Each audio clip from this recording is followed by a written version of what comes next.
Nathan? Tim? Why did the Easter Bunny hire a lawyer? I don't know, Tim. They needed some opinions. Legal opinions. Opinions. Okay. All right. Happy Easter, my dude. Happy Easter, Tim. Welcome to the show. Bourbon, belts, blockbusters. You are listening to the Triple B podcast.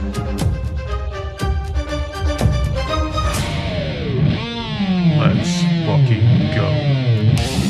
All right, my dude, we are back with another episode 96. What's happening? And Nathan is filling in for Ryan. Ryan is off in Hawaii with his family. Off getting the sun. Getting some sun. It's sunny over here. He could have got sun here. Yeah, but it's hotter there. And Yeah. they've got beaches and Mai Tais. Yeah, way better time over there, probably. Yeah, it's beautiful. But, you know, we get to spend Easter together. Happy Easter Happy again. Easter. Yeah. And we are going to do a Run It Back episode. We're not going to introduce a new bourbon on this episode. We are going to run it back. We're going to eat it back. We're going to Jey Uso. Run it back. And One word. 4 letters. And what we're going to run it back with is the Bourbon Tucker Gold Roast Bourbon. It's a early morning episode again. It is. And so why not do it with a little coffee flavor? Do it. I haven't had this. And you haven't had this. Yeah. Ryan and I enjoyed this one through and through. So I'm excited for you to try this. Yeah. If I can open it. Yeah. Well, you should be experienced at this. Yeah. You got to twist. Yeah. There you go. You just had to think of it like a butt plug. Right. We're going to get a nice. Oh, yeah. Got to last to the end of the episode. Yeah, we got I don't know. You are a 2-cupper. Sometimes. I like the way it tastes, Tim. Yeah, that's true. I like the way it tastes. And that's a good thing. That's not a bad thing. It's not. You know? It's a good thing. Yeah. So, let's give this a try. Hopefully it's good as I remember. Hope you enjoy it. Yeah, man. It's a coffee bourbon. That's pretty. It does burn. It has a good little burn. Bit burn. Yep. But the coffee's not strong. No. It's there. It's not strong. It's like getting a coffee from like Dutch Bros, you know? Yeah. The coffee's there, but it's not. Yeah. Like you can barely taste it. You know? Yeah. It's like maybe Americano, but not as strong. Yeah. Because it's like watered down. Yeah. But not. It's good. And you get the bourbon flavor in there. It. It's perfect for an episode like this. That is a good breakfast bourbon. Yes. Yep. Yes, it is. Anyone looking for our early morning bourbon? You may have some problems, but... Hey, men and women have fought and died for your right to drink on a Saturday morning or a Sunday morning. So you do what you like. Do it. I'm a big fan of day drinking and morning drinking. Exactly. I regularly wake up with a morning beer. There you go. Yeah, I love it. Okay. What would you rate this? I like that one, man.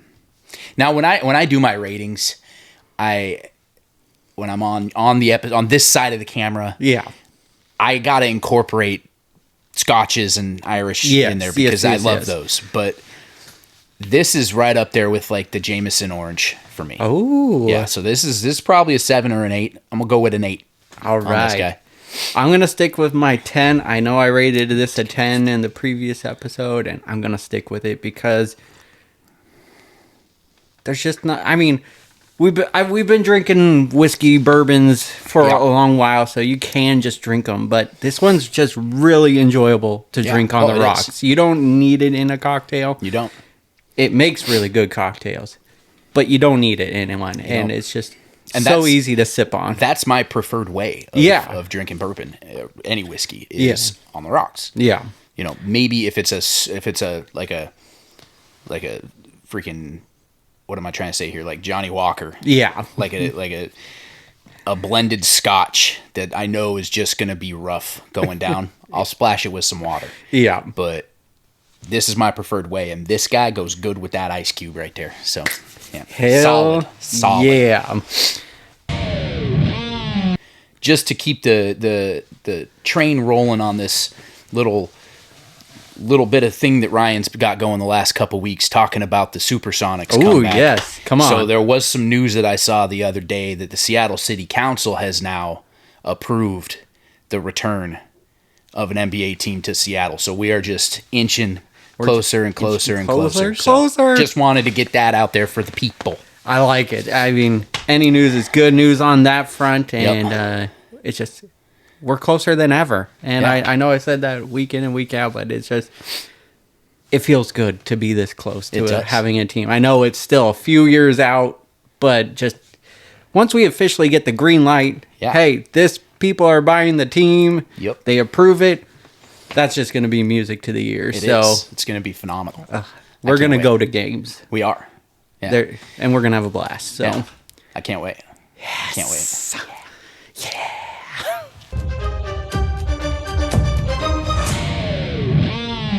That brings us over to bells. Ding, ding, ding, ding. Yeah. Let's go. So, let's do it. Let's do this. Getting right into it. Ryan, you were tasked to watch Monday Night Raw this week. Nathan? I'm looking around because you just called me Ryan. So I was just, did he pop up somewhere? And running it back. Running it back. All right. Nathan. Tim. You were tasked to watch Monday Night Raw this My boy. week. Yes, I was, in fact. What do you want to talk about? Well, let's just start off where the show started off, right? Let's start off there. Cody Rhodes. On Monday Night Raw. The American Nightmare. Cody Rhodes coming on out, okay? Yes. Gets out to the ring, greets the people, and right before he gets to his catchphrase, what do we hear? We hear Stephanie McMahon's music hit. Ooh, out comes Steph. Great moment. Great moment. I think that was a huge moment. It was. They start talking, kind of going back and forth, right? Stephanie's like, hey, like, you know, you say that you want to be this guy, and that's great, and yeah, you've been able to change some people and fix some people, but, you know, you're not your dad. Yeah. Basically, like, you're not going to fix Randy Orton, so you better be ready. Yeah. You know? And then he tells her, basically, like, speaking of not being my parent, respectfully, you ain't Vince. So what do you know, basically, right? Yeah. And she slaps him. And I thought it was going chaotic right there, because she slaps him and tries to walk past him. Well, after she tells him that WrestleMania is going to be the last time he's introduced as the undisputed champion. Steph dropping truth bombs. And then she tries to walk past him, and he grabs her by the arm, and I was like, oh. Are we getting Orton action? And all he says is, thank you. I really did. He says, Stephanie, thank you. And he leaves the ring. Dude, the moment was solid. That was a solid moment. That was just unexpected. Yeah. We're not seeing a lot of the McMahons on TV. We're not. You know, I know Stephanie's going in the Hall of Fame and everything, deservedly so. But you don't see them on screen very often. Yeah. And when she came out, did you hear the crowd? Yeah. Chanting Nepo baby. MSG was on fire. She's just like, thank you guys. That means a lot to me. like she's just eating it up. She is so good at just eating that up. She really is. She is just a master at it, and I can't applaud her enough for that. Yeah. But that's, I think, and we're going to talk about it from my point of view on SmackDown. Yeah. But I thought this was a big spark that this feud needed. Like, Randy Orton and Cody Rhodes does have story there. Plenty of story there. They were in Legacy 20 years ago, essentially. And then you get a feud later on. I'm here for it. But something was missing. The Stephanie part just kind of added fuel to it. Yeah, well, because like, you know, Matt Cardona. Mm-hmm. Yeah, like they've known each other for a long time, right? Yeah. Behind the scenes. In front of the cameras, for us, the people watching it, there's not a lot there. There's not a lot there. That's like if all of a sudden Danhausen comes walking up to them and is like, guys, what are you doing? Like, what is this? Perfect like, example. We aren't there to experience that Matt Cardona is actually really good friends with these guys and they all hang out and they're all really good friends, which they are. But we don't get to experience that in front of the camera because it hasn't. And, you know, he's been in AEW for... Not even AEW. He's just been on the indie scene for I could have sworn he was in AEW. GCW. Oh, GCW. Okay. Yeah, and whatnot. But yeah, you're 100% right. We don't see it on camera, and I know kayfabe is basically dead, but you know, there's still got to be a little bit. Yeah, there's got to be a little, and not every one of us know they were friends backstage and all that. So. But Stephanie was there. She was there in like getting punted by Orton. Yeah, she was there for all of it. She has knowledge, intimate, and we know she has intimate knowledge of their relationship. I mean, Hunter brought Orton up. Yeah. Right? Yep. So she knows these. We know she's known these guys for a long time. Yeah. And not only does she know these guys, but being Stephanie fucking McMahon, she knew their parents. Yep. And their grandparents that were in. Yeah. 100%. Yep. And I liked that it did tie into 09 Randy when he was causing chaos on Raw and SmackDown and everything. So that's what this feud needed, is building off that part of their story. I think they just need to lean into it more. And like I said, we'll talk about it from SmackDown point of view. Yeah, so moving on from that, the next thing up that I do want to talk about is the tag match, men's tag match for the championship. Mm-hmm. It was a good match. It was a solid match. Yeah. It didn't wow me. The crowd went wild when the Usos put Austin Theory through a table. Yeah. I don't know. Maybe I'm desensitized. growing up with the Hardys and Dudley Boys. Yeah. Maybe I'm a little desensitized. It didn't wow me. The match didn't wow me. I thought it had some cool twists and turns, you know, getting Ice Joe Speed involved, and then he knocks LA Knight out with the Nux. Bringing in the Danhausen curse in a sense. Yeah. And so that is, you know, playing up the Danhausen thing. The ending. What a time to give the Vision the titles. I know. Right before Mania.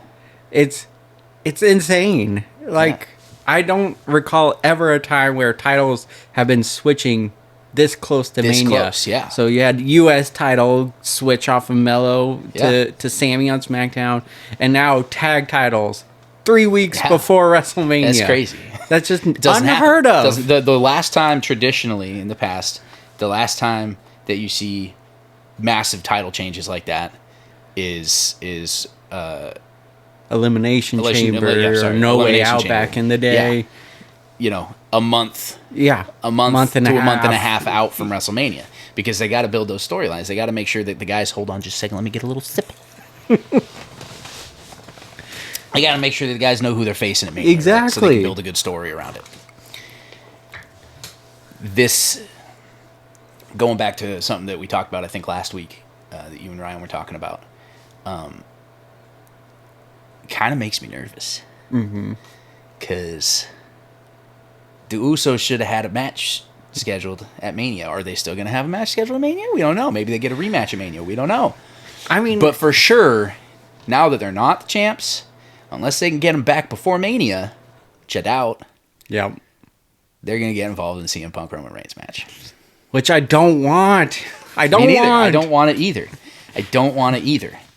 I love the Usos. I think that they are both phenomenal performers. I think that both of them perform much better in tag team settings than solo. Yes. Not that they're bad in solo settings, but they play off of each other really well. Yeah. And so they just up the tag match. They up the tag team division so much. But I'm getting fucking tired of seeing the Anoa'i family. Yeah. Yeah. We don't need to see the bloodline back. I'm getting tired of it. Yeah. Because it's the same story over and over and over again. Oh, who's the leader of the family? We all know that The Rock pulls the strings on your butt plugs, so... And he does it well, you know? But yeah, no, I agree. I'm hoping that it does lead to a rematch, but what it feels like to me is that it's going to be a 6-man tag. Yeah. It's going to be ISHO, Logan Paul, Austin Theory versus Usos and LA Knight. Yeah.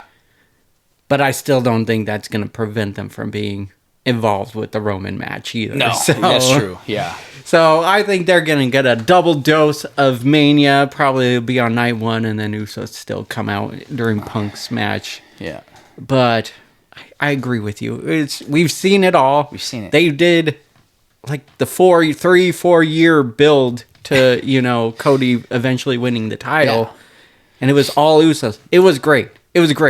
But then that's all it needed, because then Usos win against Roman and everything. Yeah. Like, they closed that chapter. Jey Uso held the freaking championship. Yeah. Let these, stop giving us the bloodline. Yeah. Stop. It's ran its course, right? It's Roman don't need it. It's like DX back in the day, or NWO back in the day on WCW. There came a point, as much as we both love Degeneration X, there came a point where it was done. Yeah. There came a point where it was like, okay, I'm getting tired of the factions. Everyone's in a faction. Yeah. Drop it. Drop the factions, man. Yeah. Let's just go back to straight Attitude Era, where you've got your big stars standing in a ring with each other, no interference, no constant DQs, street fights all the time. Yeah. Anyway, and that was another thing that I wanted to talk about, was this tag team championship match was a street fight match. Yeah. How many street fight matches have we had in the last 12 months? They mean nothing anymore. They don't, because they don't take it to the fucking street. Nope. Street fight match back in the day was Stone Cold Steve Austin throwing Booker T through fucking shelves at the grocery store. One of the most iconic moments in wrestling history. Come on, guys. Agreed. Okay. All right, moving on. We got women's tag match for the title. You got Lash and Nia against Bayley and Lyra. Mm-hmm. Okay. Has potential to be a great match, and then what do you get, Tim? What do you get? You tell me. You get DQ finish. You get DQ finish because you got Charlotte and Alexa come out, and then of course the Bellas got to come out. That was such a dumb moment. So stupid. That, they didn't really interact. They just stared at each other, but that caused distraction. It just led it to all chaos. Yeah. So you get a non-finish to the match, DQ. We love those. Love them. Love them. Love them. Love them so much. They build great story. Yeah. And then I think it gets announced that night that now it's going to be a fatal 4-way tag match for the women's tag team championships at Mania. I think it should be a TLC match. To be honest, just give the women the first ever women's TLC match. Might as well. It's a tag match. Might as well. I mean, there's no DQ anyways in a fatal 4-way. Yeah. But the problem is Chelsea Green's not in it, and we all love when Chelsea Green goes would through a be table. Agreed. She goes through a table pretty good. Yes, she does. She takes those bumps pretty good. Next up, we got Penta and Kofi. This one disappointed me. I thought I had big hopes for this match. Penta and Kofi are two of the most athletic guys on the Raw roster. This should have been at least a 4-star match. This should have been what Ilya and Carmelo was, this should have been a solid match, and I think I started playing games on my phone. That's not a good sign of a good match. It was not impressive. I wasn't wowed. Yeah. And that's kind of how the whole show went. Honestly, it's been kind of like that for a couple weeks now. Mm-hmm. I'm not wowed by some of these matches and some of these decisions that are getting made. So I don't know, we could talk about it if you want, but no, Penta wins. Penta retains his championship. Basically, it was all championship matches. Yeah, true. On Monday night. The only good thing, and then there's a caveat to this, is there was the 5-way ladder match announced for Mania. Penta announces that it's basically he's given an open challenge. Basically, he's like, if you want my title, whoever wants my title, it's going to be suspended above the ring at Mania. Come get it. Yeah. Because down here, might be your house, but up there is my house. Yeah, which was great. I'm phenomenal. So excited for a ladder match with Penta in it and the potential opponents. But then they announced the opponents and that they've already been picked for main event, which some people watch, I guess. Not most. I do sometimes. Sometimes if I'm there, I'll catch it. But apparently they were already qualifying for this match, but never mentioned it on the main shows at all once. Yeah. How does that make sense? I don't know. Yeah, Money in the Bank qualifiers back in the day. You knew who was going to be in it. I like the opponents in this match. Mine is Rusev. That one I don't like. Everyone else I'm fine with. And here's why I don't like Rusev in the match. It's not that I don't think that he belongs in a ladder match. Yeah. You either know he's winning or you can't take his character seriously after this match. 100%. 100%. We either know who's going to win right now and who's going to walk out of Mania with the IC title. Or just does more damage to his character. Or just does more damage to his character. Yeah. Rusev can't lose. He's a foot and a half taller than everyone else in this match. And you build him up as this big brew who was supposed to be able to take on Oba, gets squashed by Oba, and then you throw him in this ladder match. Yep. To me, it doesn't make sense. But I do think there's going to be a sixth one. It's weirding me out that it's only 5. Yeah, that is strange. So a sixth one might be added at Mania. Who you think? Wouldn't it be insane if it's Jeff Hardy? I was thinking that myself. That would be crazy. That would be fucking insane. TNA, but what man. Could be. They have the tie.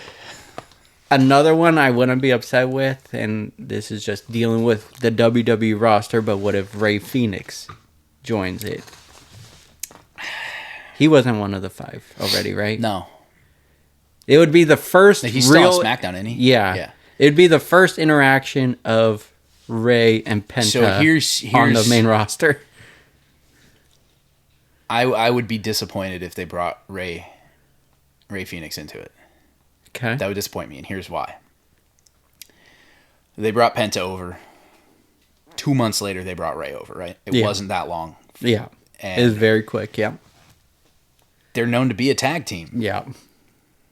That's true. Their gimmick is that they are brothers. Yeah. They should be a tag team, and I think that those two guys could add a lot more to the tag division than to the singles division. 100%, yeah. Put them on Raw, and let Penta and Rey go against Rey and Dragon Lee. Yes. And give us some lucha fucking libre, man. That would be badass. And especially with the AAA deal. I love that idea. Yeah. Yep, I agree. So if they bring Rey Fenix into it, I would be disappointed. I would be much more excited if we got Jeff Hardy. We'll be jumping up and down. When did Jeff win his first IC? That would have been... Was that in a ladder match? I think so, against Robbie and Dam, I want to say. There was Intercontinental feud going on, at least with RVD, I believe. Yeah. Let me. I gotta do my producer job here real quick, okay? Because I'm not back there. I'm over here, but I still got a job to do. So we're gonna go like this. We're gonna go. When did he win his? He 5-time.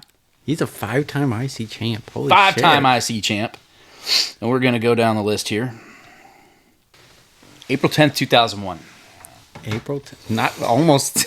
Almost 25 years. Wow. So wouldn't it be sweet if it is Jeff Hardy, the 6th guy? Because we know that there's got to be a 6th. There's got to be a 6th. You can't have a good ladder match with 5 people. Because everyone's got to be tied up with someone else at the same time in order for it to work. 5 people just doesn't feels so odd to have an odd number. Yeah. So there's going to be a 6th person entered in. Jeff Hardy, 25 years later, ladder match, wins the IC title. That'd be fucking badass. His 6th IC title. It would just be... That'd be crazy. That'd be awesome. Just to hear the Hardy music at Mania. Moving on. So Penta beats Kofi. Announces that match. Banger of the night for me.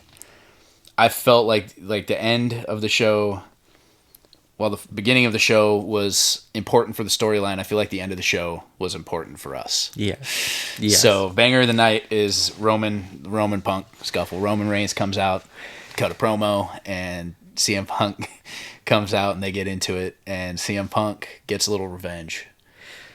I'm loving just their build-up. I don't need the Usos in any of it, but just what they're doing back and forth, it's following like the step to a good feud. Yeah. Have some promos, have some backstory. Yeah. It escalates more and more each week, yeah. and that's exactly what it's doing. You've gotten great barbs back and forth on the mic. Now it's getting physical right before the grandest stage of them all. CM Punk ends the scuffle. Power bombs Roman Reigns through the announce table, just like Roman did to him last week. I was nervous that he wasn't going to get him up. And then my favorite line of the whole night: "Who's fucking old now?" He says. Drop the mic. Gets down, starts trying to get the crowd to chant Roman Reigns, Roman Reigns, and then the show ends. Great ending to an otherwise lackluster show. Yeah. So I felt that was best ending, best way it could have ended. It had great bookends. Bookends for sure. Beginning and the end. And the problem is, while you want the beginning of the show to be great and have a pop, and you want the end of the show to be great and have a pop, you also kind of want the middle of the show to be great and have a pop. You don't want to be fiddle battling on your phone or playing. I was watching it for this, taking notes, and I started playing games on my phone because I was just not entertained by a majority of the show. Yeah. There wasn't even a lot of good, like, backstage stuff that kept me entertained. Yeah. Like, it was just there. Which is telling. You're just a few weeks away from Mania. This should be the most exciting. Yes, absolutely. Shows. And I remember back in the day, like, you'd have throughout the year the title would change hands, fucking almost weekly. Mm-hmm. Like, you know, and they were doing house shows, so it would change on house shows, and then they got to change it back on other house shows, and then, but on TV it would still change multiple times throughout the year. And you had these feuds, these back and forth feuds that were long time feuds. Like it felt like the road to WrestleMania started at SummerSlam back in the day. Yeah. Like some of those feuds for sure. Yeah. So to have 3 weeks out, 2 weeks out, they're doing disappointing. They're doing a good job building 2 storylines. Just a couple. But you got 2 nights of WrestleMania. Yeah. You got to fill 2 cards. Minimum of 10 matches. And you got 2 that have good stories going on. Yeah. And then just meh for all the other matches. Else. I'm not expecting like it to be better than the main match, but you still got to have build. Yeah. And it just, maybe I remember it wrong, but all of us are saying it is, we remember good builds to the whole card. Good builds to the whole card. Not 1 or 2 matches. Yeah. You didn't have garbage throwaway jobber matches at Mania. I guess like Mania was Battle Royal once in a while. Like that was where you get everyone on, but every other match we didn't get that until later later on. True. Back in I'm gonna talk about it later on. 2005. Yeah. WrestleMania 21. Every match on that card was a long build. Yeah, true. It was a long build. Every match on that card. Yeah. And this is kind of the problem with doing 2-night at WrestleMania is you got to fucking fill all this shit and you got to have storylines, but not everyone you don't have necessarily the time to get TV for everyone. Yeah. And you got to fill 2 cards. Yeah. So they're putting basically throwaway matches on Mania. Yeah. I think you just got to, there was a formula and it worked. Yes. The main pay-per-views outside of WrestleMania were 3 hours. Yep. 3, maybe 3.5. Yep. WrestleMania was that 4-hour show. It was an hour longer. Yep. That's all you need. Just, it grew to be like a 7-hour show, which was too much. And thank you for dividing into 2 nights because watching 7 hours of wrestling was a lot. But just, you need a 4-hour show. And you can fill that in with great story. And 2 nights could work. Yeah. If it's Raw card night 1, SmackDown card night 2. Yeah. Just draw a line. But you still got to have the TV time to put everyone on there. Yeah. And that was the good thing about the show back in the day. There was no roster separation. You had fewer superstars. Yeah. Significantly fewer superstars because there was no roster separation. Yeah. I think 2000. Was it? It was, I think, 3 or 4. Yeah, it was when they did the first draft and separated. Yeah. So prior to that, or no, it was 2002. It was right after. Because then the Triple H had the World Heavyweight Championship going into 19. That was Raw, and then that's right. Yep. Kurt Angle had the title because it was right after Invasion because they said, "Oh, we got all these championships now that have great history that we don't want to get rid of. We don't want to drop them. So what are we going to do? Okay, we'll put them on separate shows, split the roster. We'll basically have WWE and WCW, but under the WWE flag. That's basically what they did." Going over to SmackDown, I also was not impressed in some of my talking points. I had to grasp at straws here. Yeah. Because it was a 3-hour show, but not a lot happened. I watched a lot of 3-hour movies that I did not enjoy. So my first talking point, and this is really grasping at straws here, but Aleister Black, I feel like he's in line for a push. I'm not really a big fan of the vignette or like his promos backstage right now. It's just Karrion Kross put into Aleister Black right now. Yeah. But he's also on a string of big wins. Like he's beaten Sami Zayn. He's beat Randy Orton. Cardona is not as big as those two. But he's on this winning streak. So I just feel like he's in line for something big.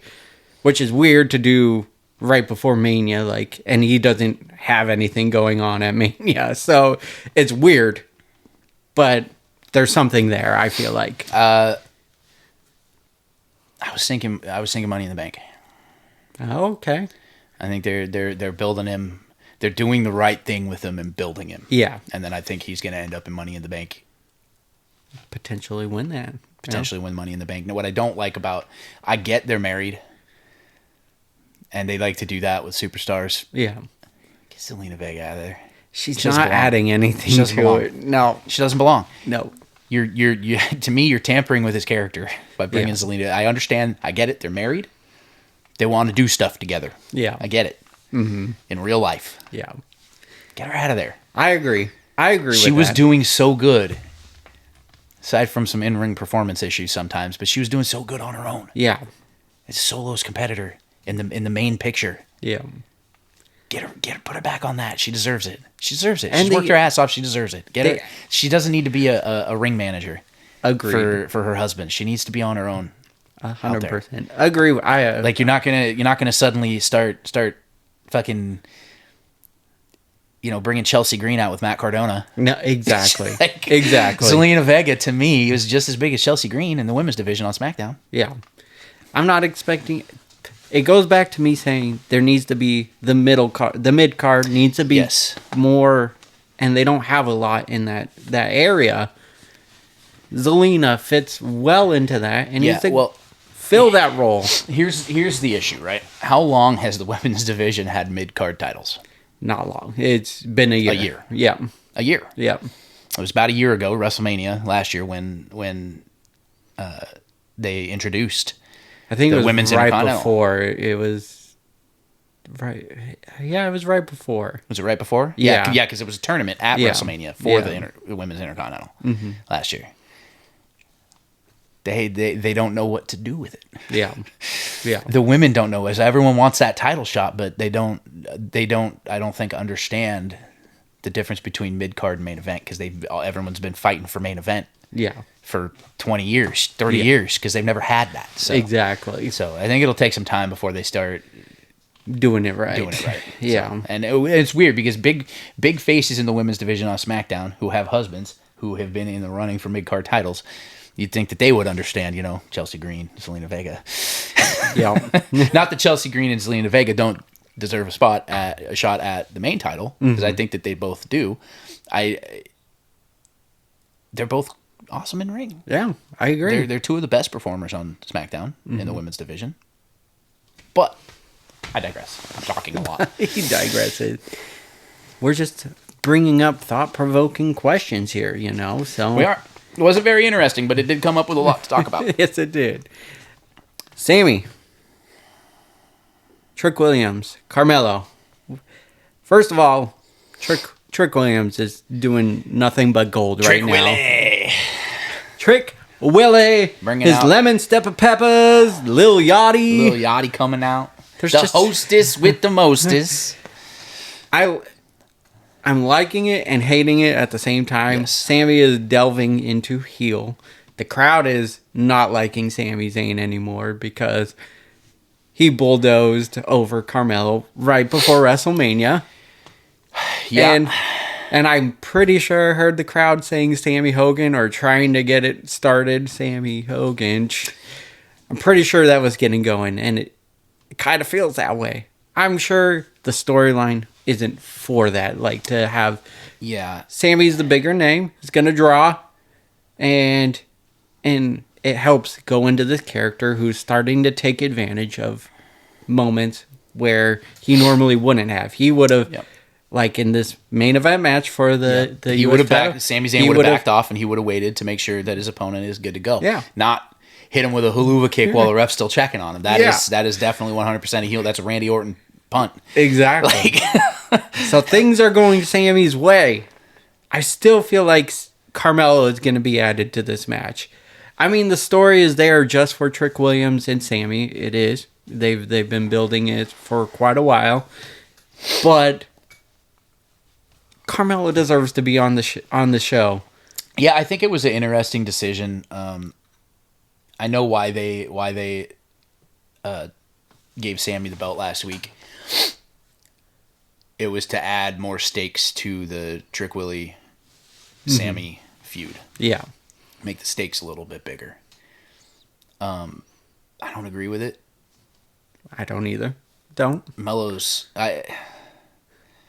when I got back into it. Well, when he first came, when he came up to the main roster, yeah, I was like, I don't like the character. Yeah, he's walking around talking about I'm the best, and he just got here. I don't like it, but I like him. Yeah, he's great. He's a great performer. He is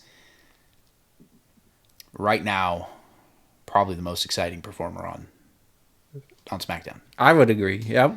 Like, excluding obviously the big guys. Yeah, Cody Rhodes, sure. Randy Orton, they're always going to put on a good match. Sami Zayn's always gonna go out there. Anything Sami Zayn touches is gold, in my opinion. I love Sami Zayn. I get going like this when his fucking theme song plays. You just start. It's a banger. Yeah, it's a banger. I got it playing. It's my ringtone almost. It's not.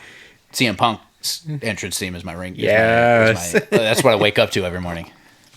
That's cult personality. That's the perfect song. So, I need to add that. Yeah. So no more Office theme song. But yeah, it's weird to me. Melo deserves his own thing at Mania. Yes. Not to be a third wheel on another storyline. Yeah. And I would be upset if I were him. I would be. Why wouldn't you be? And what's cool about Melo is he grew organically. Like, yes. To your point, he came up, called himself the best, with no accolade. Like, yes, he was successful in NXT, but at that time, not a lot of people are watching NXT. Yeah. I think they're getting more familiar with it now, but when he came up, it was nothing. And then the crowd slowly got behind because he was just putting on these banger matches. And then he can live up to the moniker of him. And as he was putting on banger matches and winning, and we started to grow to love his performance, his character humbled out a little bit. Mm-hmm. Yes. Big time. He's not walking around every day. Like, he's still, I'm him. Yeah. All that, but he's not as flashy and cocky with it. Yeah. And I think that's what resonates with the people. And then when he finally won the title, like, because he went after it quite a bit, and then he finally won the title. And then just a month before, 3 weeks before Mania, he loses it. That's just sucky. The guy deserves... Hunter. Listen, okay? You need to listen. Melo deserves his own story and his own match at Mania. Proceed. All right.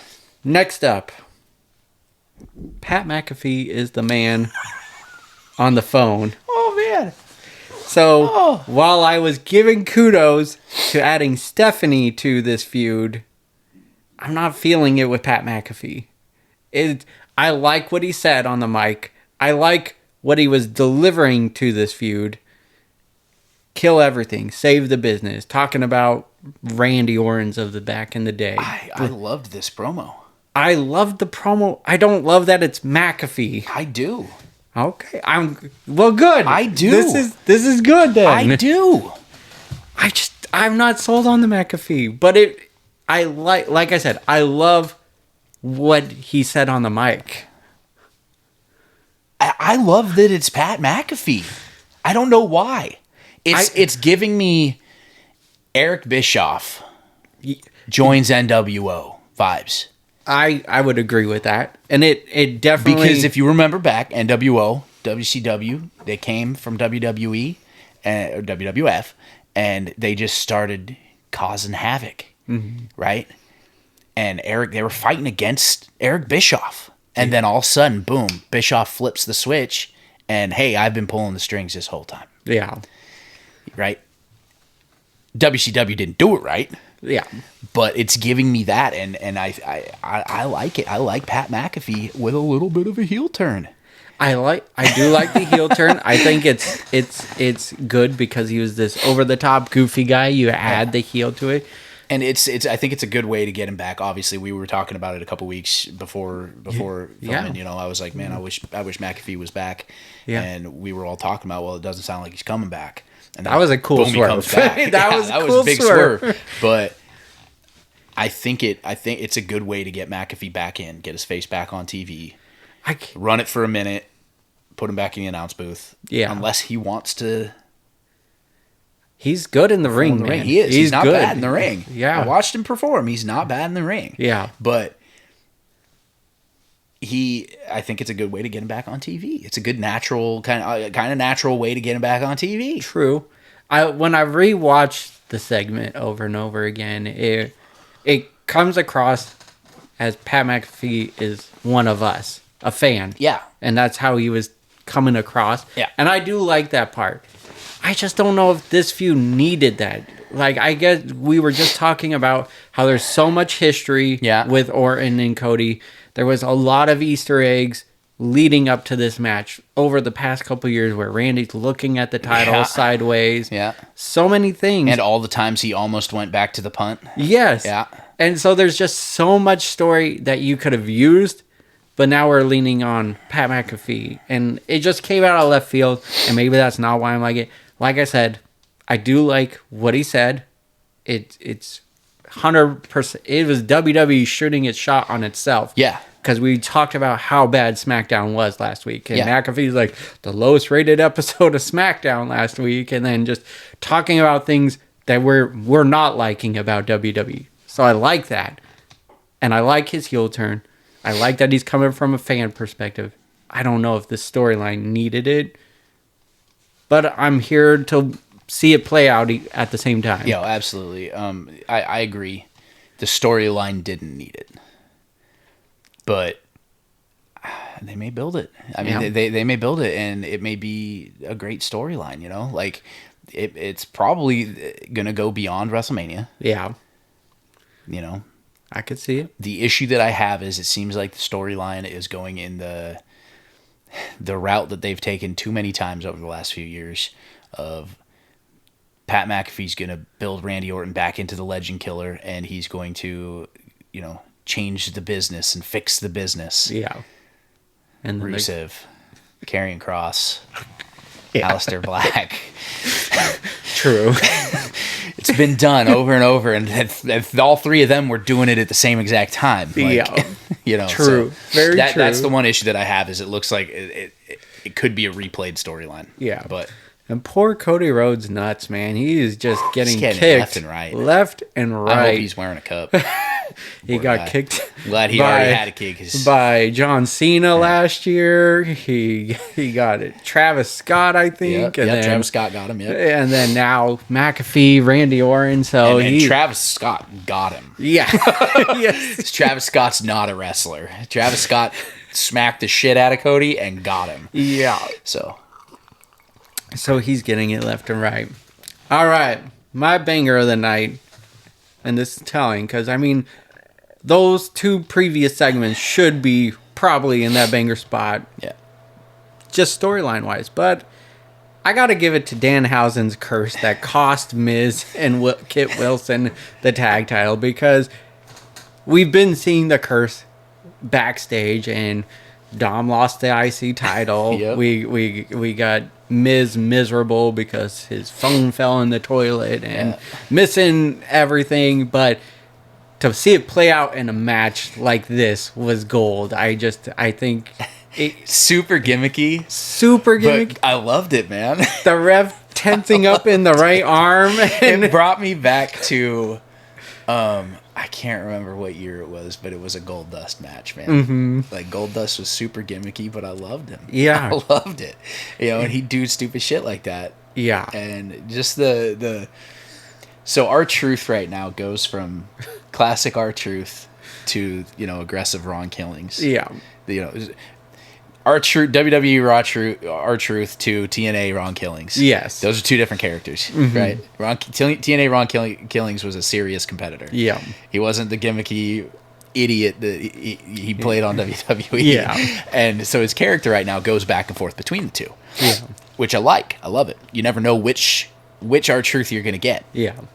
And Danhausen stepping up on that corner, and it's not even the right corner. It's not even the right corner, and R-Truth is like and tags him in, like just classic Truth, man. I love Truth. Truth is the only gimmicky character that I think I would be happy with winning a world championship. Oh, 100%. And I don't because gimmicky characters have their place, but I don't think that they have their place in the main title picture.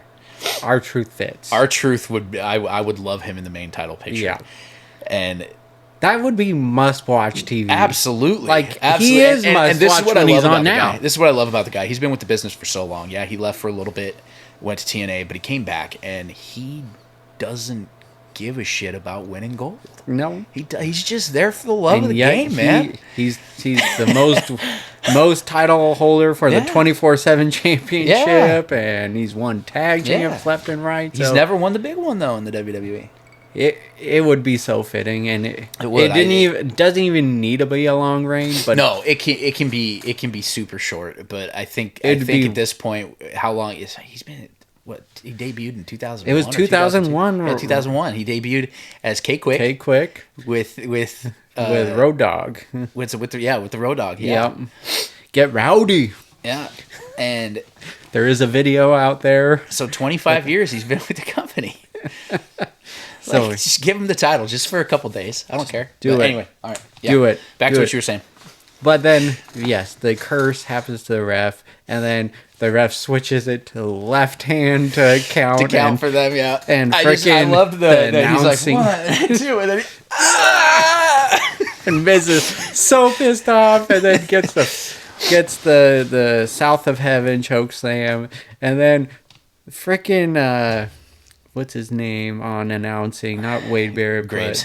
But Joe Tessitore. Joe Tess. It's just like, oh, lefty, believe in it. And he sold the moment so well on announcing too. And I was laughing. It brought me back to like Goldust and all that. Yeah, just gimmicky character. I love me a gimmicky character. I don't like a lot of gimmicky characters in WCW. But I love me a gimmicky character. And with how dull SmackDown has been, this is just a bright light on it, and I'm loving it. So that took the banger spot of the match, or the night for me. Belts question of the week. I pose this. What match would you have picked to be this year's immortal moment for the Hall of Fame? When I was thinking of this, the match hadn't been yet announced for the Hall of Fame this year. It has since been WrestleMania 3's Hogan versus Andre. would this have been your match, or would you have picked something else? This match definitely deserves to be an immortal moment. I don't know that it would be my pick this year. It's not mine. And last year's, just for reference, was Bret Hart versus Austin at WrestleMania 13. That iconic bloody moment that kicked off the 316 era, the Attitude Era. The Attitude Era. So that was one of the moments that kicked off the Attitude Era. The real moment that kicked off the Attitude Era was King of the Ring. Yeah. But, so for me, I would go with something that's near and dear to my heart from the first WrestleMania that you and I watched together 21 years ago, I think. Yeah. 21 years, yeah. 21 years ago. WrestleMania 21. Okay. Rey Mysterio, Eddie Guerrero. Yes. Eddie's last WrestleMania. He passed away the following November. Yeah. And that match was the beginning of one of the best feuds that I think we've seen in the business over that 20-year period. Mm-hmm. That led up to the custody match for Dominic. Mysterio. That whole, because they were best friends, right? Yeah. And that match at WrestleMania was really the start of that feud. Yeah. Phenomenal match. Those two used to put on some absolute bangers. Yeah. Every time that they went against each other, even going back to WCW. I mean, when they tried to demask Ray the first time in WCW, Eddie was like, "I'm not letting that happen." Yeah. And he wouldn't do it, and it was the match between the two of them. He wouldn't do it, and WCW almost shit canned him over it. Yeah. So, best friends in a match together at Mania in one of the biggest moments of their lives, and just a few months later, Eddie passes away. So for me, it would have been that match. That's a good one, man. That's a really solid one. And I think that was the first WrestleMania you and I watched together. I'm 100% sure that was it. Yeah, because the previous. Those of you who don't know, we've been friends for 22 years. Long time. It's crazy time. It is crazy time.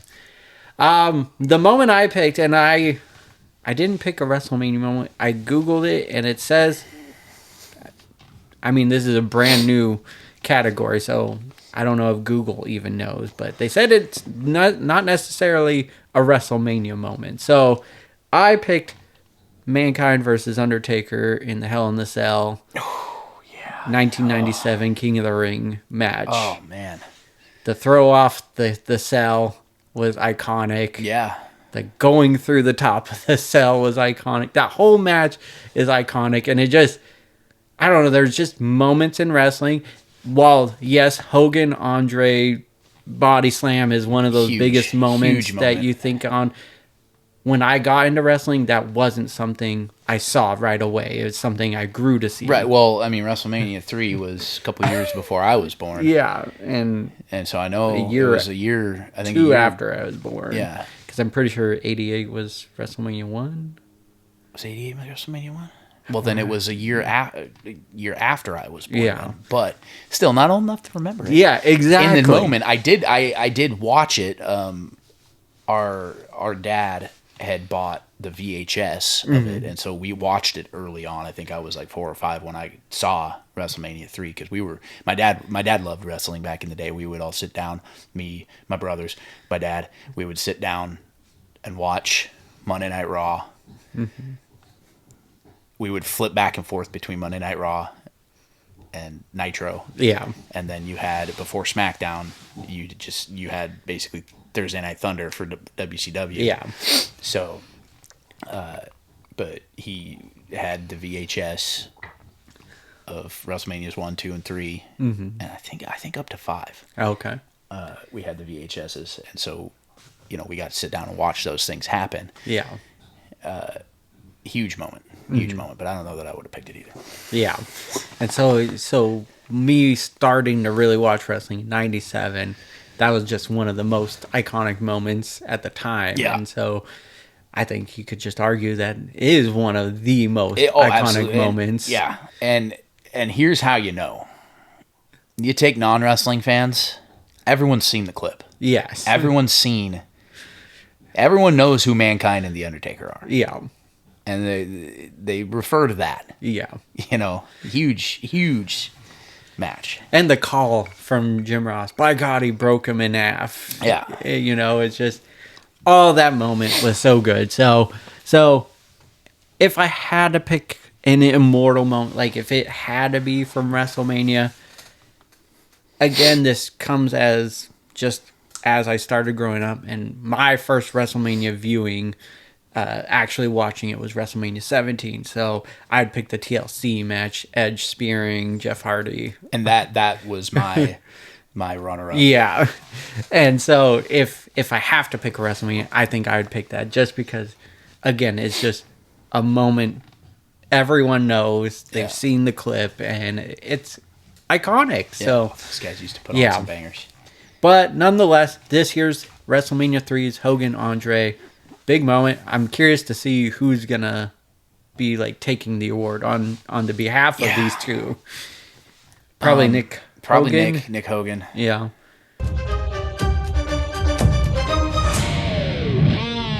Well, that brings us over to Blockbusters. Lights, camera, action. We got our focus features, and on them up first, I got Cape Fear.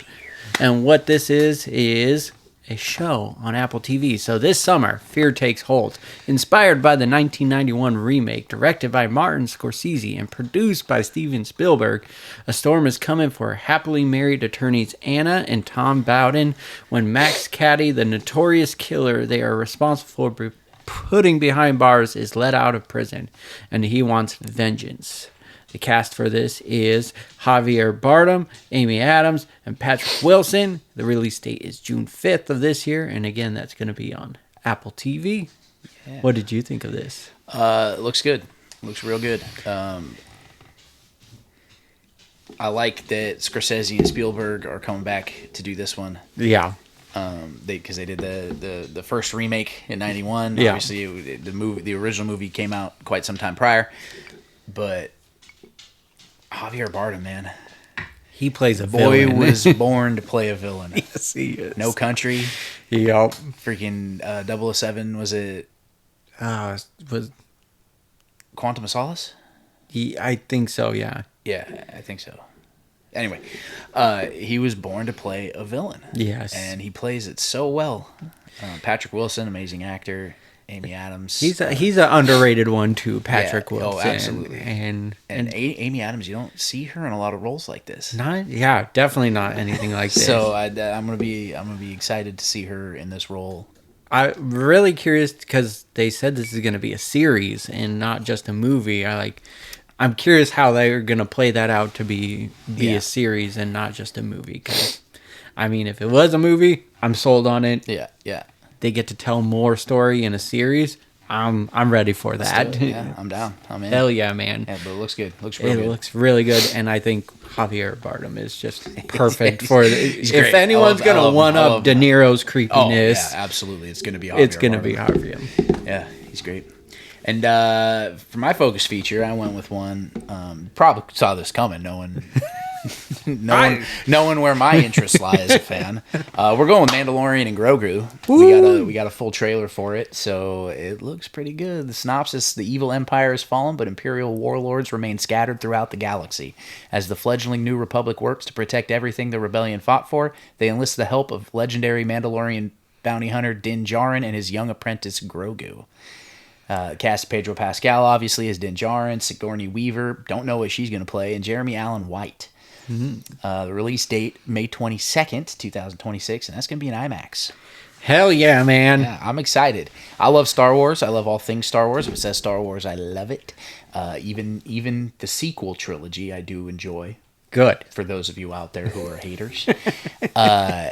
So I'm loving it. I love Mandalorian. Was an awesome show. Yes. I was disappointed at first because I thought it was going to be a show about Boba Fett. Yeah. Entirely, and it wasn't. And then they brought Boba Fett in, gave him half of a season, and went back to Din Djarin, but Din Djarin I think is a great character. So I'm excited to watch this. It's got good cinematics.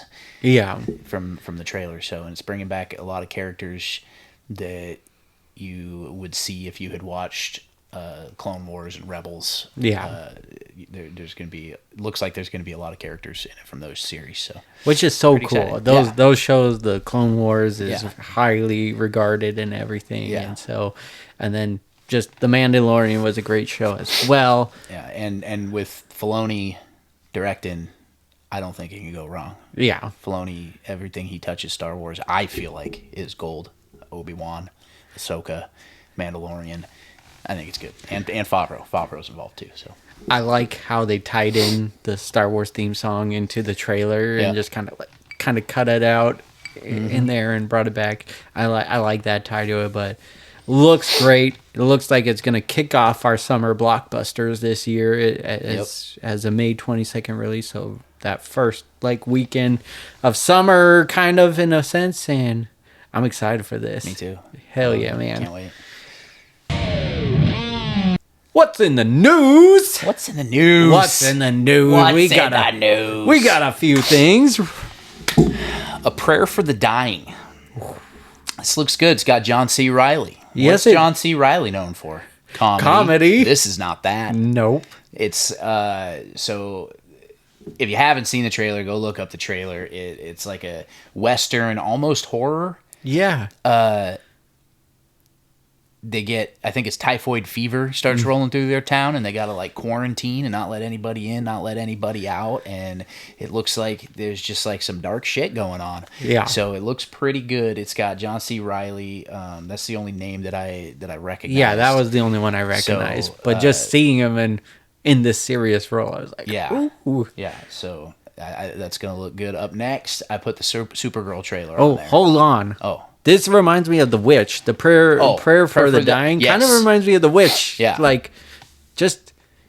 That was kind of creepy, eerie, and just weird shit going on. That's what this reminds me of. So, yeah, I just wanted to throw that out there. Does. I love a good creepy movie. Yeah.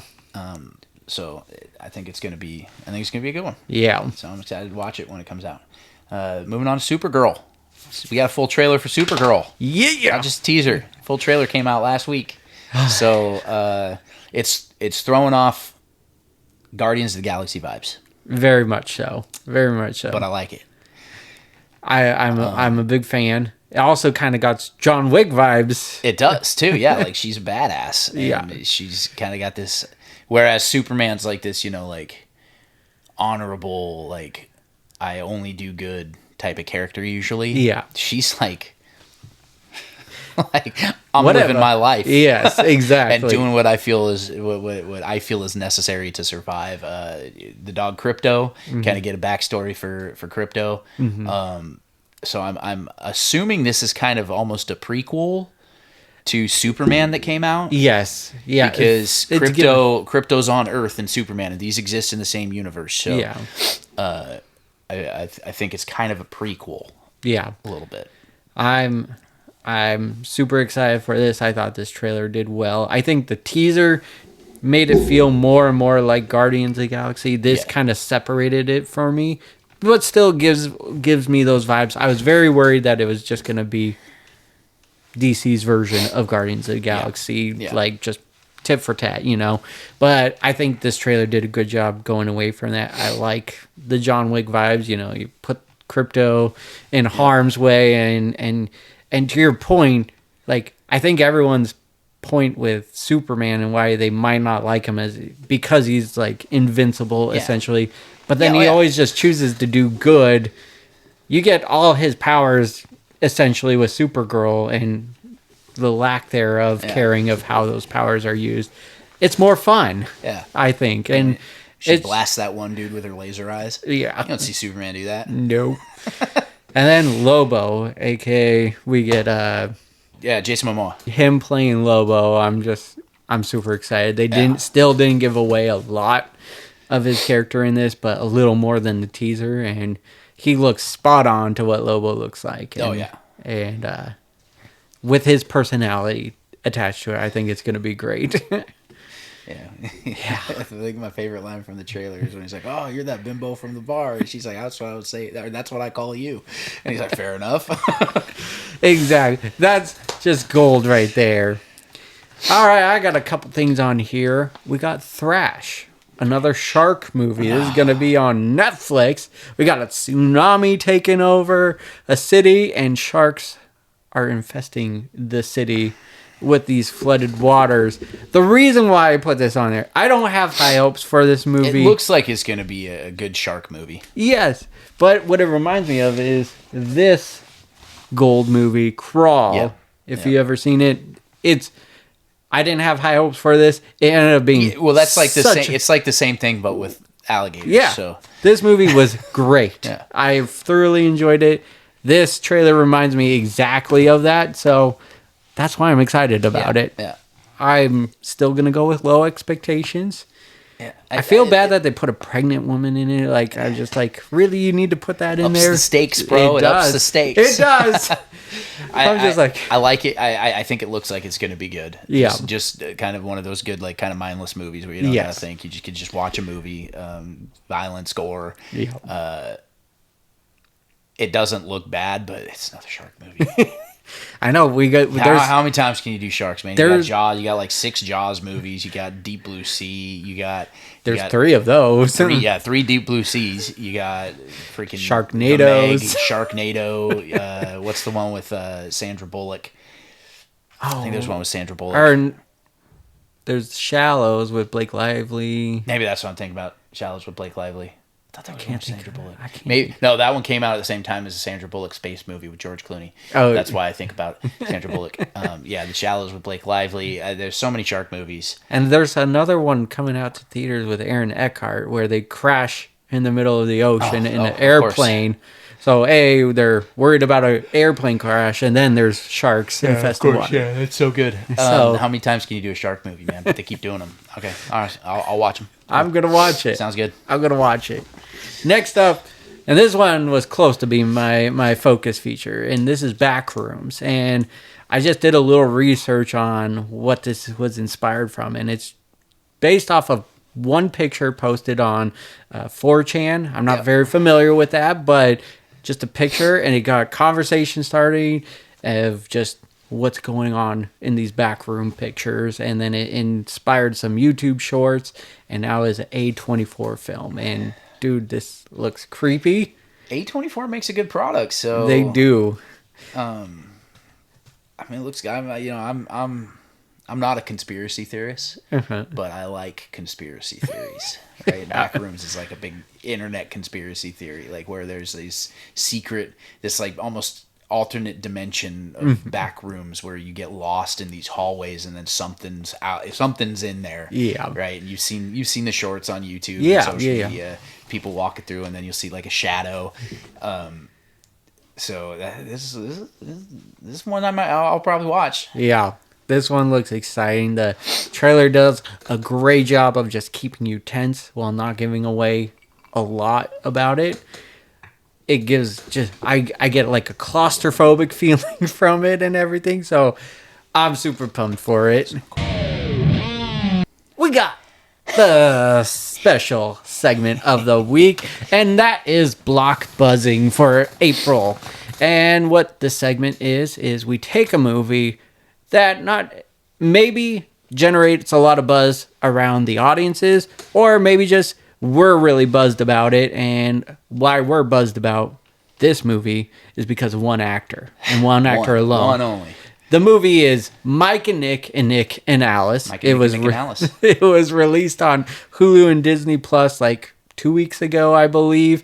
And why we're buzzed about it is because of the great Vince Vaughn. Vaughn, he's back. He is back. We got time machine vibes going on. We got Vince Vaughn in comedy gold. Classic comedy Vince Vaughn style. So the first thing I'm going to say is please do not ever make me watch another movie on Hulu. Okay, I'm not paying $1,000 a month for ad-free. So every 5 minutes I got to sit through 10 minutes of ads. Made it very difficult to stay interested in the movie. I watched it. It was a great movie. Phenomenal movie. Going to what you said, why we're excited about it is one actor, Vince Vaughn. We talked about it before the show. I don't think it would have been a good movie without Vince Vaughn. 100%. I don't think anyone else could have played Nick and make it a good movie. 100% agree. So if you haven't seen it yet, here's what it's about. So Vince Vaughn plays a character named Nick. James Marsden plays his best friend. They've kind of almost gone their separate ways a little bit. They aren't as close as they used to be. But Mike and then I can't remember what her name is. Isa Gonzalez. Yeah, what he said plays Nick's wife Alice.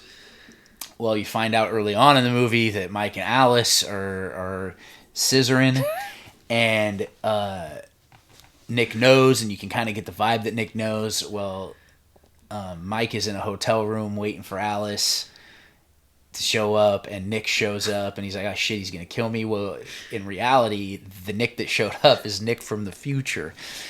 And it's time travel. So they created their paradox. Yeah. You talk a little bit about the movie and how you felt about the movie. I'll get into the paradox in a minute. First of all, again, just reiterating, if Vince Vaughn wasn't in this, it would not be that good of a movie, I don't think. No. But because he has his comedy chops in full force in this movie, it made it so good. There is some redeeming factors around it. There are some funny parts and everything, but really when he's on screen, I'm drawn in. It just... His ability to deliver quick. It's so quick. Lines that... And because we've all heard interviews from like the production team of Wedding Crashers and a lot of his funny movies, Fred Claus.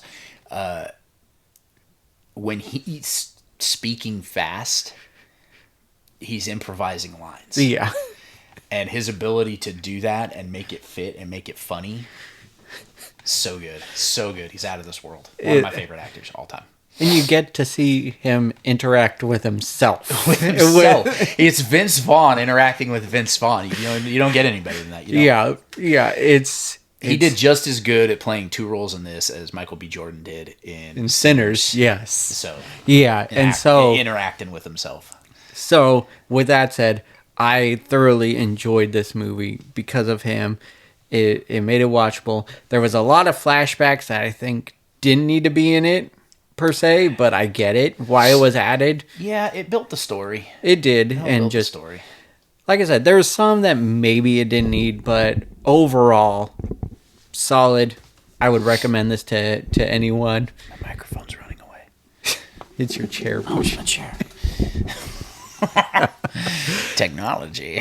But overall, just a really solid movie. Don't have it's not a masterpiece. No, it's not a masterpiece. But if you want a good laugh, it's a good comedy movie. This is a good laugh. Good classic Vince Vaughn type of comedy that I love. So paradox. Almost every time travel movie introduces paradoxes and they don't even realize it. So at one point in the movie, at the very beginning of the movie, you see the character Simon, who has created the time machine, gets killed. Right? You find out a little bit later that it was in fact future Nick who killed him. Future Nick went into the time machine, used the time machine to go back in time, comes out of the time machine, Simon's there, Simon pulls a gun on him, he shoots Simon before Simon can shoot him and kills Simon. Well, in that time that he traveled back, the time machine wasn't ready yet. Yeah. Simon's still working on it right there in the opening scene. He's working on the time machine. He hasn't used it. He hasn't tested it. So maybe it works, but maybe it doesn't. Yeah. Right? True. The paradox becomes he kills Simon, blows up the time machine that he used. So how did he go back in time? True. He would have blipped out right there. Yeah. Because he couldn't have gone back in time because Simon was now dead. No time machine. That timeline doesn't exist. He never went back in time. Blipped out. Now, the paradox there becomes blips out. Now Simon doesn't die because he never traveled back in time. Yeah. Creates a time machine. He travels back in time. You got this circular paradox of time travel. Yeah. It's crazy. It's crazy. But I digress. I just like things like that. I think they tried to do a good job in closing that by saying, I destroyed it. I only get one chance at fixing this. Right? Right, but to your point. But he he would have blipped out. Yes. Because he never, by killing, right? Yeah. And they drive that point home that he should have blipped out when she stabs past Nick in the leg, and future Nick has, so whatever happens now is going to affect what he did. Yeah.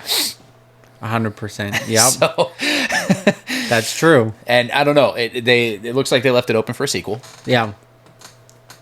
And I'm here for it. By finding another time machine in a storage unit at the end. If I get more Vince Vaughn in this role and just more Nicks on screen, they had so many 3 or 4. All the Nicks. Just a movie of Vince Vaughn playing himself over and over and over again. It would be like Nutty Professor, but just Vince Vaughn in his skin playing each other. Just a bunch of different variations. It's going to be like Deadpool, right? There's so many Deadpools. Yeah. There'd just be so many Nicks. Thoroughly enjoyed it. I looked up the Rotten Tomatoes. It's pretty up there.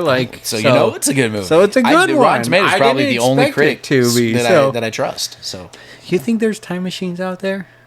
You think anyone's working on a time machine? I'm sure there's people working on a time machine. It got me thinking. Usually it doesn't, but this movie was like, I'm sure there's people working on it. Yeah. I think we would know at this point if there was a time machine, right? Yeah. Yeah. The Avengers went back in time, so it's got to be possible. Yeah, but they had to shrink really small and go into the quantum realm of sorts. I don't know about all that. I don't know how scientifically accurate any of that is. Neil deGrasse Tyson, if you're watching this, call in. Please. Okay? Please. We need to know. We need to know about time travel. That brings us to the closing segment of the show. Blockbusters question of the week. I also pose this. What show or movie from your collection, because as you can see, I got quite the collection. I don't have as much as he does, but I've got a lot. You got a lot. And, at one time we were competing. It was a competition for quite some time over who had the most. Exactly. And I fell off the wagon for a little while on buying movies. And it takes up a lot of space. Not alcohol. No, I'm still I never got on. He's well versed. Well versed. So, they just get expensive. So I just kind of. And now even more now because it's very minimal. Yeah. So it's scarce, and so it gets bought up real quick. Because everybody they get to place streaming, dude. Yeah. So going back to the question, what show or movie from your collection or streamed have you watched the most, and what makes it so rewatchable? This was a tough one for me. Okay. I went ahead and went with, and I actually just watched this one yesterday. Star Wars Episode 3: Revenge of the Sith. Okay, all right. It's probably my favorite movie of all time. All right. I like it. Just the last 10, 15 minutes of the movie. Just the interactions between Obi-Wan and Anakin, the lightsaber duel, just all of it is just superb. And I could rewatch that movie. If I was on a desert island with a TV and one movie for the rest of my life, it would be that movie. I could watch it over and over and over and over and over and over and over again. Now, what was difficult about this is there is one other movie that I could do that with. Yeah. And it's Wedding Crashers, man. Absolutely. Every single time I watch Wedding Crashers, it is laugh out loud. And I've seen that. I mean, when it came out, I think I watched it 100 times in a week. We went and saw it in theater 3 times. Yeah, it was so good. It's such a good movie. Over and over again, I can watch that one. Yeah, and I can almost quote the entire movie. We used to do it. We used to do it all the time. Like, what do you like better, Christmas or wedding season, Mr. Gray? Wedding season. We're back. We're back. Again, Vince Vaughn. Laugh out loud. Him and Owen Wilson play off of each other so well. It's such a good movie. Yeah. And every time you watch it, you almost catch something. At this point, 20-something years later, there's not a whole lot left to catch. But, the first 100 times you watch it, every single time you're watching it, you're catching something new that draws your attention and makes you laugh. When me and Ryan went to Survivor Series in Vancouver not last year, but the year before, we watched Wedding Crashers as we're falling asleep, and just there was moments to your point where I'm picking up that I didn't catch. You just don't catch. It's because just you're laughing through a lot of it. That you're laughing over parts you might not hear, and then you're like, oh, I've heard that part, but then you hear and you're just laughing again. Yeah, it's just great. It's so good. Both movies are very solid picks. Yeah. I like that. Cheers, Tim. For me, and there's another movie creeping up, but Spider-Man, the first Spider-Man, Tobey Maguire's Spider-Man, used to be like a movie I would just watch going to sleep every single night. I burned out the VHS and eventually got the DVD, Blu-ray, now 4K. I got every version of it. It's just so good. It's just one of the biggest superhero movies ever. It was the first superhero movie that our generation got. Mm-hmm. That we could identify as a superhero movie, right? Yeah, there were Superman movies in the early 90s and 80s, but that was a little bit before our time. I mean, we were alive for some of them, but they were a little bit before our time, and they just weren't doing it for children. Spider-Man, Sam Raimi's Spider-Man, it was the first one that was superheroes, and it was a superhero that everyone knew and loved. We grew up watching Spider-Man cartoons, reading the comic books, and he's one of my favorite superheroes too. Yeah. It's like Spider-Man, Deadpool, and Wolverine are my three favorites. So great movie. Yeah. It was just it still holds up to me. It's so good. It was well ahead of its time back then and everything. Now the movie that slowly creeps up on it because it's just so iconic to me is Scream. I have a shrine of Ghostface over here. Yeah, and he does. You haven't seen it. It's one of those movies that introduced me to the horror genre. My mom showed it to me when probably shouldn't have showed it to me, but then I just grew to love it. And now it's just one of my rewatches every year.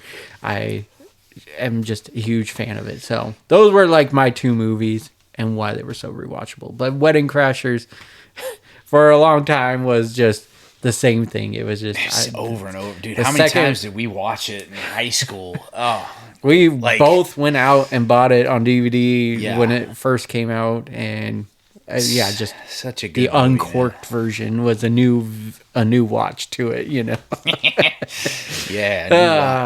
That was good pull there. So fun. Such a good movie. All right, brother. Episode 96. Happy to be here. Thank you.